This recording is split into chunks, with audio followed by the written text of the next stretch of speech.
ಮುಂದುವರೆದ ಗ್ಯಾಸ್ ಸಮಸ್ಯೆ ಇದು ಕೇವಲ ಮನೆಯ ಅಡುಗೆಗೆ ಮಾತ್ರವಲ್ಲ, ಈಗ ಸಾರ್ವಜನಿಕವಾಗಿಯೇ ಜನರ ಹೊಟ್ಟೆಯ ಮೇಲೆಯೇ ಹೊಡೆತ ನೀಡಿದೆ.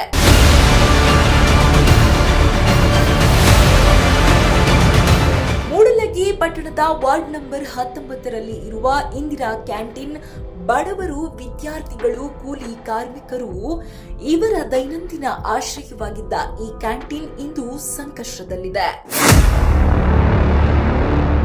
ಮಧ್ಯಪ್ರಾಚ್ಯದಲ್ಲಿ ನಡೆಯುತ್ತಿರುವ ಯುದ್ಧದ ಪರಿಣಾಮ ಇಂಧನ ಸರಬರಾಜಿನಲ್ಲಿ ವ್ಯತ್ಯಯವಾಗಿದೆ.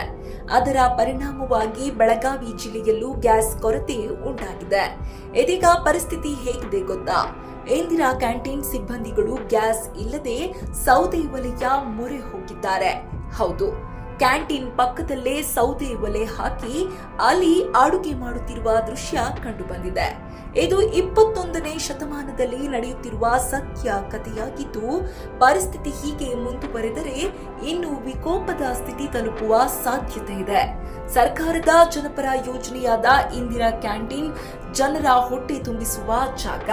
ಇದು ಸ್ವತಃ ಇಂದು ಸಂಕಷ್ಟಕ್ಕೆ ಸಿಲುಕಿದೆ. ಪ್ರತಿದಿನ ಬೆಳಿಗ್ಗೆ ಕೆಲಸಕ್ಕೆ ಹೋಗುವ ಕಾರ್ಮಿಕರು, ಕಾಲೇಜಿನ ವಿದ್ಯಾರ್ಥಿಗಳು ಕಡಿಮೆ ದರದಲ್ಲಿ ಸಿಗುವ ಉಪಹಾರಕ್ಕಾಗಿ ಇದೇ ಕ್ಯಾಂಟೀನ್ ಮೇಲೆ ಅವಲಂಬಿತರಾಗಿದ್ರು. ಆದರೆ ಈಗ ಅವರಿಗೆ ಸಿಗೋದು ಬೇಸರ, ನಿರಾಸೆ ಮಾತ್ರ. ಇಷ್ಟಪಟ್ಟ ಉಪಹಾರ ಸಿಗುತ್ತಿಲ್ಲ. ದೊಡ್ಡ ದೊಡ್ಡ ಹೋಟೆಲ್ಗಳಿಗೂ ಹೋಗಲು ಹಣವಿಲ್ಲ. ಇದು ಸಾಮಾನ್ಯ ಜನರ ದೈನಂದಿನ ಹೋರಾಟವಾಗಿದೆ. ಈ ನೋವನ್ನ ಹೇಳಲು ಒಬ್ಬ ವಿದ್ಯಾರ್ಥಿ ಆಯ್ಕೆ ಮಾಡಿಕೊಂಡ ಮಾರ್ಗ ಮಾತ್ರ ವಿಭಿನ್ನ. ಕ್ಯಾಂಟೀನ್ನ ಸಲಹೆ ಸೂಚನೆ ಪುಸ್ತಕದಲ್ಲಿ ಒಂದು ಸರಳ ಸಾಲು ಬರೆದಿದ್ದಾನೆ. ಗ್ಯಾಸ್ ಬರಬೇಕು, ಇಡ್ಲಿ ಮಾಡಬೇಕು. ಈ ಒಂದು ವಾಕ್ಯ ಇಂದಿನ ಸಮಸ್ಯೆಯ ಸಂಪೂರ್ಣ ಚಿತ್ರಣವಾಗಿದೆ. ಈ ವಿದ್ಯಾರ್ಥಿ ಬಾಗಲಕೋಟದಿಂದ ಮೂಡಲಗಿಗೆ ಕಾಲೇಜ್ಗೆ ಬರುತ್ತಾನೆ. ಪ್ರತಿದಿನ ಬೆಳಿಗ್ಗೆ ಉಪಹಾರಕ್ಕಾಗಿ ಇದೇ ಕ್ಯಾಂಟೀನ್ನಲ್ಲಿ ಇಡ್ಲಿ ಸೇವಿಸುತ್ತಿದ್ದ. ಆದರೆ ಕಳೆದ ಕೆಲ ದಿನಗಳಿಂದ ಈ ಇಡ್ಲಿ ಸಿಗುತ್ತಿಲ್ಲ. ಆ ನೋವು, ಆ ನಿರಾಸೆ ಈ ಒಂದು ಸಾಲಿನಲ್ಲಿ ಹೊರಬಂದಿದೆ.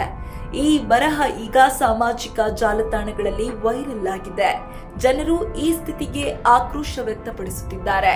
ಒಂದೆಡೆ ಯುದ್ಧದ ಪರಿಣಾಮ, ಇನ್ನೊಂದೆಡೆ ಸಾಮಾನ್ಯ ಜನರ ಸಂಕಷ್ಟ.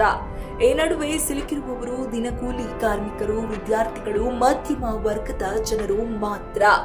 ಸರ್ಕಾರ ಈ ಸಮಸ್ಯೆಗೆ ಎಷ್ಟು ಬೇಗ ಪರಿಹಾರ ಕೊಡುತ್ತದೆ? ಇಂದಿರಾ ಕ್ಯಾಂಟೀನ್ ಮತ್ತೆ ಹಳೆಯ ರೀತಿಯಲ್ಲಿ ಕಾರ್ಯನಿರ್ವಹಿಸಬಹುದೇ?